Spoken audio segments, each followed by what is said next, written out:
Bab 1006. Kamu pergi atau tidak? Tracy kehilangan kesabarannya. Pengawal. Baik, dua pengawal wanita maju ke depan. Bawa dia keluar. Perintah Tracy. Baik, pengawal wanita melangkah maju untuk mengusir Daniel.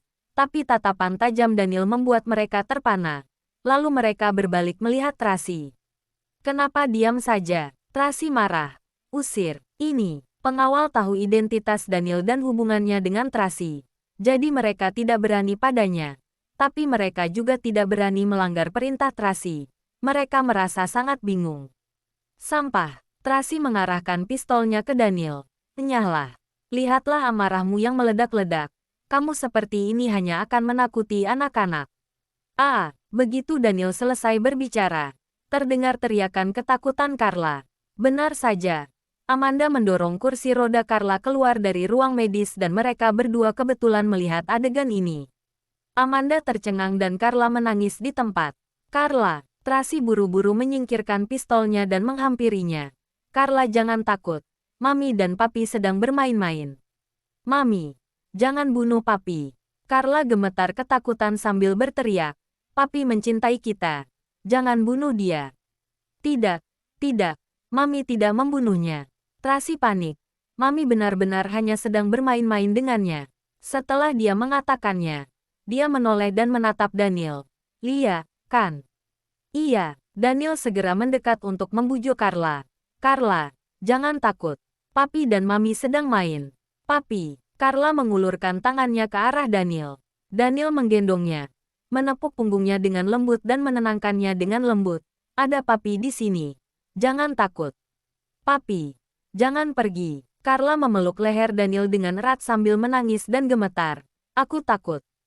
Oke, Papi tidak akan pergi. Papi akan tinggal bersamamu. Daniel membujuk Carla. Papi akan membawamu kembali ke kamar untuk beristirahat. Dia menoleh ke arah Tracy dan berkata, arahkan jalan. Tracy memelototinya dengan marah dan dengan enggan membawanya ke atas. Thomas melihat adegan ini, lalu menghela napas di hatinya. Ternyata bermuka tebal juga bisa mencapai tujuannya. Carla, kenapa? Pada saat ini, Carlos dan Charles juga berlari keluar kamar. Melihat Carla menangis, mereka buru-buru mendekati untuk menenangkannya. Carla, jangan takut. Ada kakak di sini. Mamimu ingin Papi pergi. Dan Carla tidak ingin berpisah dengan Papi. Jadi dia menangis. Daniel tampak sedih. Kamu. Tracy menggertakkan giginya karena marah. Dia benar-benar ingin mengutuk Daniel. Orang yang tak tahu malu ini. Mami, Charles menarik tangannya. Lalu memohon. Jangan usir Papi. Oke. Kumohon. Bagaimana jika membiarkan Papi tinggal beberapa hari di sini? Tunggu sampai Carla sembuh. Carlos yang selalu tenang dan bijaksana juga membujuknya. Tidak bisa. Carlos. Tracy hendak menjelaskan. Tapi tiba-tiba Carla menangis lagi. Tracy buru-buru mengubah perkataannya. Oke, tinggal. Carla, jangan menangis. Kamu sedang sakit. Tidak boleh menangis seperti ini. Itu akan mempengaruhi kondisimu. Mami, Carla melemparkan dirinya ke pelukan Tracy dengan genit. Lalu dia menggosok air mata dan ingusnya ke pakaiannya. Kalau begitu, Mami tidak akan mengusir Papi. Dan tidak akan memukul Papi, kan? Tracy memelototi Daniel dengan marah dan mengatakan sepatah kata, iya. Terima kasih. Daniel segera bangkit berdiri dan berteriak ke arah luar. Thomas, bawakan koperku. Baik, Thomas menerima informasi dan menghela napas di hatinya. Tuan Daniel benar-benar hebat. Yeay, baguslah. Charles bersorak kegirangan. Keluarga kita akhirnya bisa tinggal bersama lagi dengan damai. Tidak ada Bibi Victoria dan kakek buyut. Maka tidak akan ada pertengkaran. Benar, Carlos juga tersenyum senang. Bab 1007. Tracy menghibur anak-anak. Lalu menyeret Daniel ke kamarnya dan memarahinya. Daniel, ada apa denganmu? Kamu tahu, mata-mata kakakku ada di mana-mana. Meskipun aku bisa mentolerirmu demi anak, tapi begitu kakakku tahu kamu tinggal di sini, maka konsekuensinya adalah bencana. Lorenzo akhir-akhir ini tidak ada waktu mempedulikanku. Kamu tenang saja. Daniel percaya diri. Apa maksudmu? Apa yang kamu lakukan? Tracy menatapnya dengan curiga. Kamu tidak tahu. Putra haramnya mencari dia. Daniel mengangkat alisnya dan menatap Tracy dengan tatapan gembira di atas penderitaan orang lain. Menurutku, akhir-akhir ini dia sedang sibuk. Anak haram, Tracy tertegun. Kamu tidak salah kan? Kakakku tidak pernah bilang dia pernah berpacaran. Anak haram dari mana? Bagaimana mungkin pria normal tidak pernah punya pacar, kecuali dia gay? Daniel berkata dengan santai. Dia hanya menyimpan rahasia dengan baik dan tidak membiarkanmu mengetahuinya. Lalu, bagaimana kamu tahu? Tracy bertanya dengan curiga. Kami adalah saingan. Jadi tentu saja perlu mengenal musuh dengan baik. Daniel tersenyum. Dia sudah membawakan banyak masalah bagiku. Aku juga bisa melakukan sesuatu padanya. Tracy terdiam. Apa maksudmu? Apa kamu mencari orang untuk menyamar sebagai anak haramnya? Tentu saja tidak.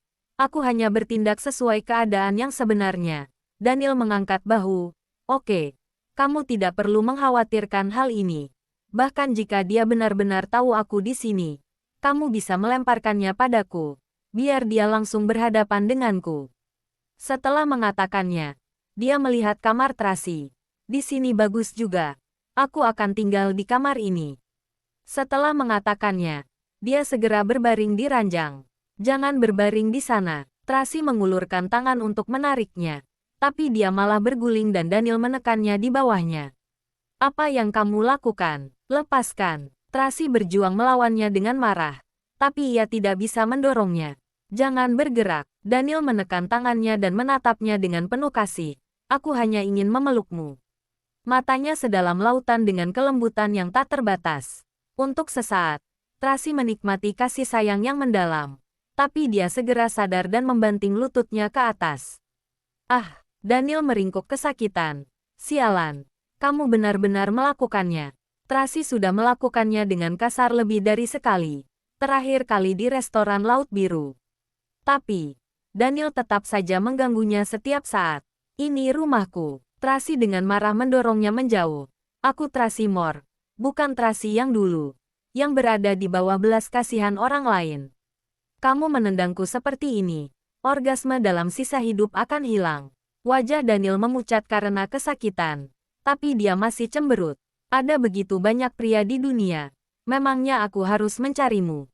Tracy berkata dengan arogan. Jika aku asal melambaikan tangan saja, maka akan ada sekelompok pria hebat berbaris untuk memohon menikah denganku. Aku mau lihat siapa yang berani. Daniel tiba-tiba menjadi serius. Besok aku akan memberitahu dunia bahwa kamu adalah ibu dari anakku. Aku tidak percaya. Pria di dunia ini semuanya tidak berguna.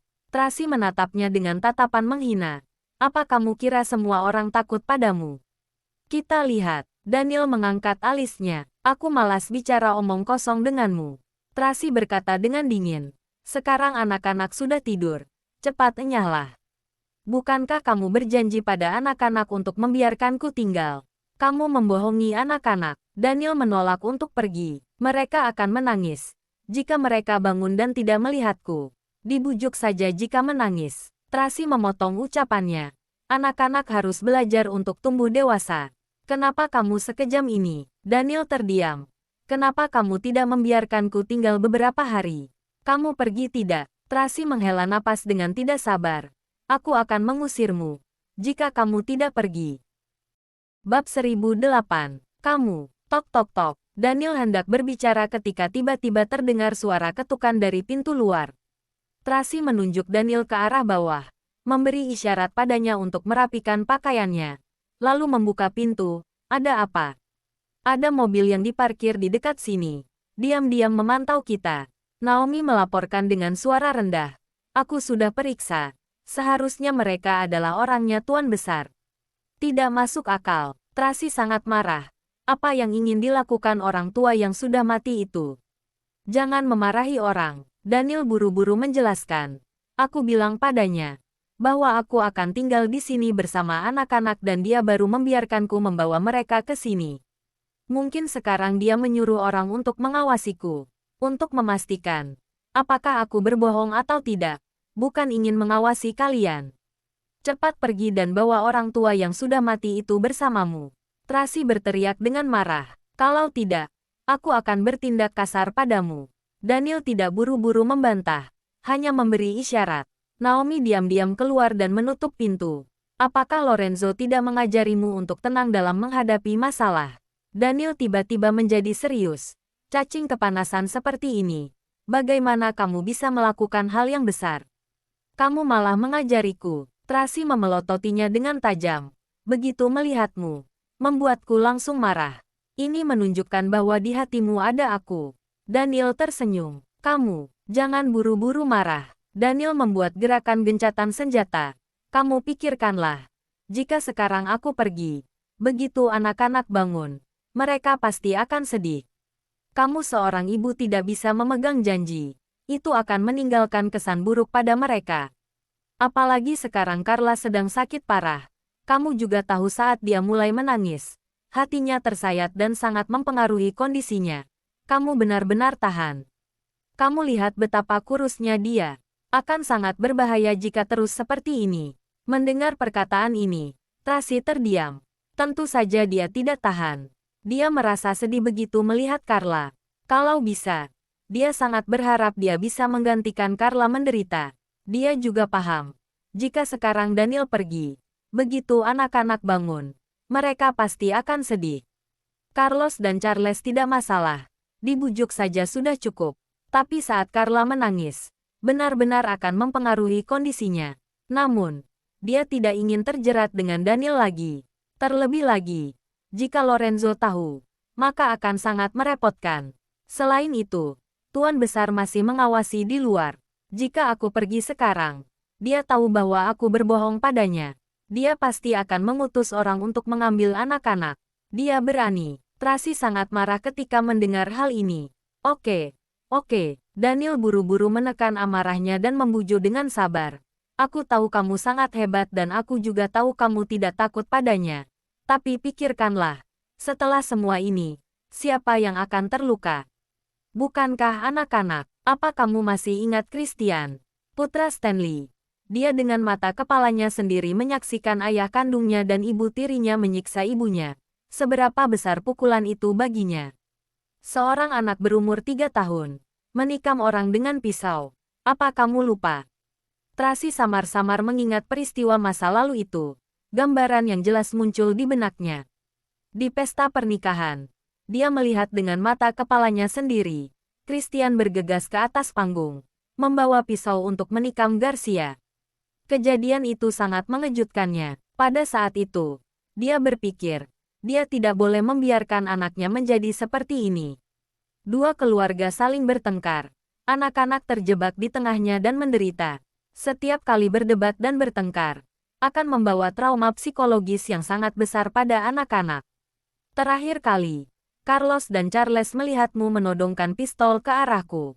Hari ini, Carla melihat adegan ini juga. Itu pasti akan meninggalkan kesan di hati mereka. Anggap saja untuk kebaikan anak-anak, meski hanya bersandiwara denganku hanya sebulan. Kita ciptakan lingkungan yang hangat untuk anak-anak, memberikan rasa aman bagi mereka. Tunggu sampai kondisi Carla membaik. Oke.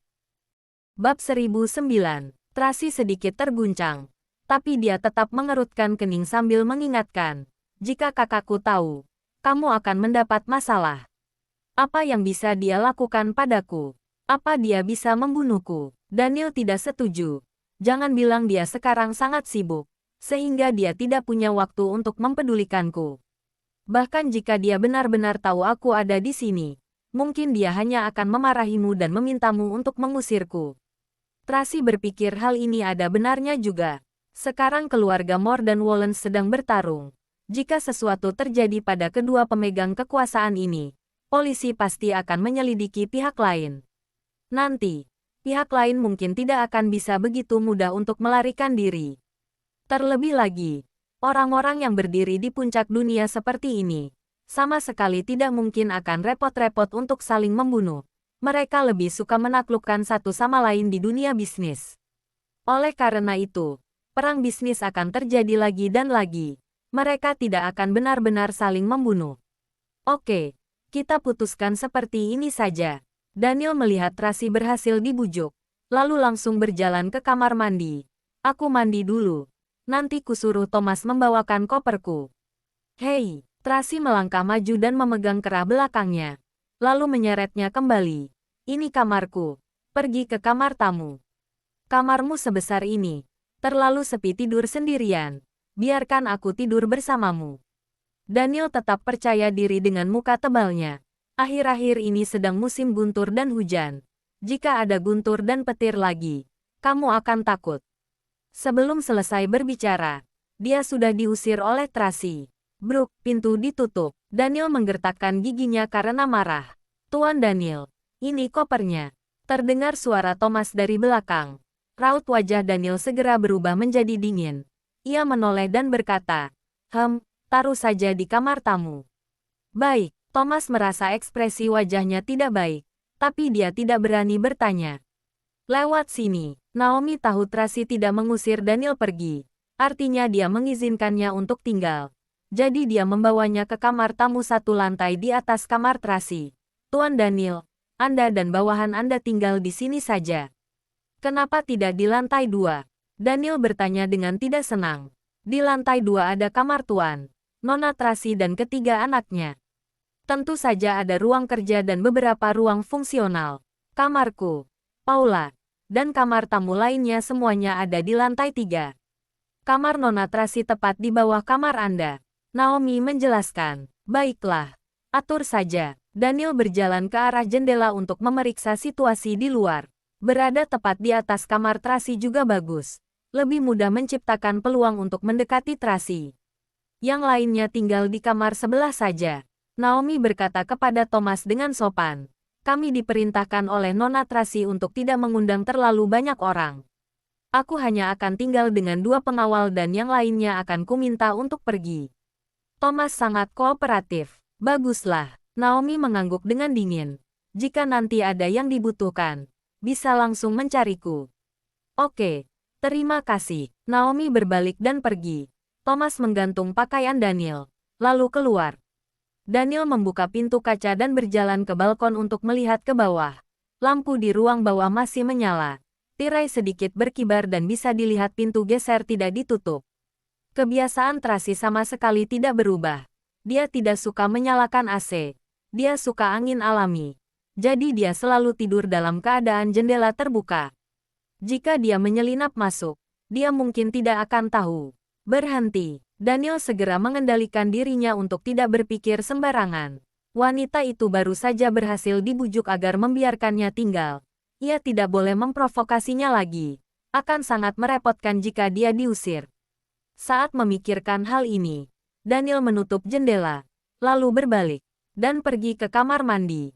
Di lantai bawah, Tracy sedang duduk di sofa sambil minum anggur dingin, tapi matanya tertuju ke balkon. Sudah setengah jam berlalu dan lelaki itu tidak bertindak, mungkin karena dia tahu bahwa dia tidak bisa memprovokasinya sekarang. Baguslah. Tahu waktu, Nona Tracy. Mobilnya sudah pergi. Naomi melaporkan dengan pelan. Tracy menjawab dengan santai. Sekarang Tuan Besar seharusnya sudah percaya. Bab 1010. Tuan Besar benar-benar. Aku pikir setelah apa yang terjadi pada Victoria, dia sudah bisa bertobat. Tapi dia masih mengutus orang untuk mengawasi. Benar-benar menjengkelkan, kata Naomi dengan kesal. Bagaimana bisa semudah itu bertobat? Tracy tersenyum dingin. Sebenarnya aku bisa paham. Bagaimanapun juga, dia berpikir demi kebaikan anak. Tapi jika Devina menghalangiku lagi, aku tidak akan segan untuk berbuat kasar. Aku masih mencari keberadaan Devina di berbagai tempat. Tidak tahu di mana dia bersembunyi. Sungguh pandai bersembunyi. Naomi berkata. Tapi setelah Linda berhasil ditangkap, dia dikurung di villa sisi selatan. Apa perlu memanfaatkan kekacauan di keluarga Wallens untuk menangkap Devina? Tidak perlu. Tracy sangat tegas. Linda adalah lawan yang lemah. Sama sekali tidak perlu berurusan dengannya. Kita bereskan Devina dulu saja. Sebenarnya masih ada alasan lain. Sekarang Carla masih dalam masa pengobatan. Dia tidak ingin ada perselisihan lagi dengan Daniel saat ini. Setelah Carla sembuh, dia baru akan membereskannya. Baik, aku akan memperkuat pasukan dan terus mencari keberadaan Devina.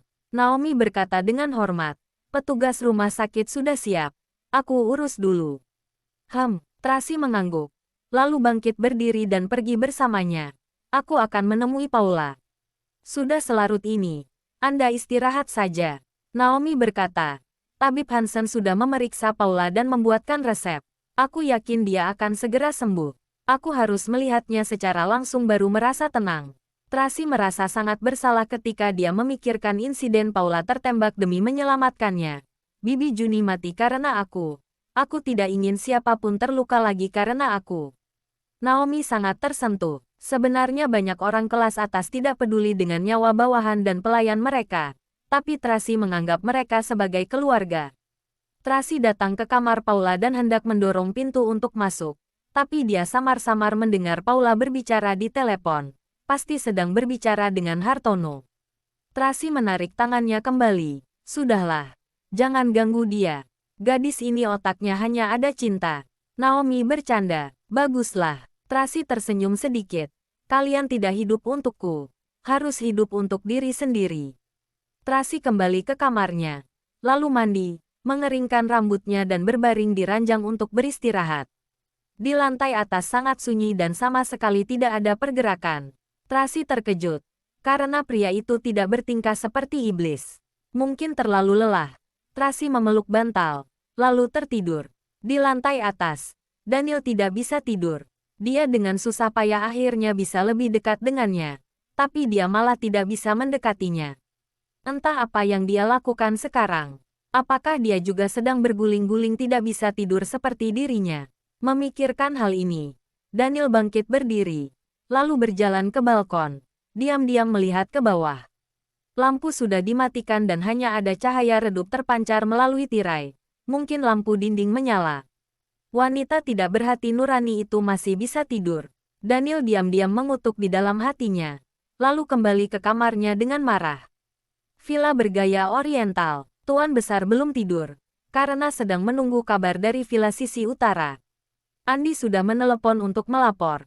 Tapi dia tetap khawatir dan bersikeras ingin mereka menjelaskannya secara langsung. Andi bergegas kembali dan melaporkan. Tuan Daniel sudah menetap di villa sisi utara. Thomas dan yang lainnya juga sudah menetap. Mereka juga memarkir mobil di halaman dan yang lainnya sudah kembali. Apa kamu yakin mereka benar-benar menetap? Bukan sedang bersandiwara. Tuan besar bertanya dengan cemas. Yakin, Andi berkata dengan pasti. Kak Thomas juga membawa masuk koper Tuan Daniel. Ada 2 koper. Tidak ada yang salah kali ini. Sanjaya sangat gembira. Aneh, Tuan besar khawatir. Bahkan jika Tracy memang berpikir demi kebaikan anak, dia seharusnya tetap akan mengkhawatirkan Lorenzo kan. Lorenzo sangat tegas. Apa dia akan mengizinkannya?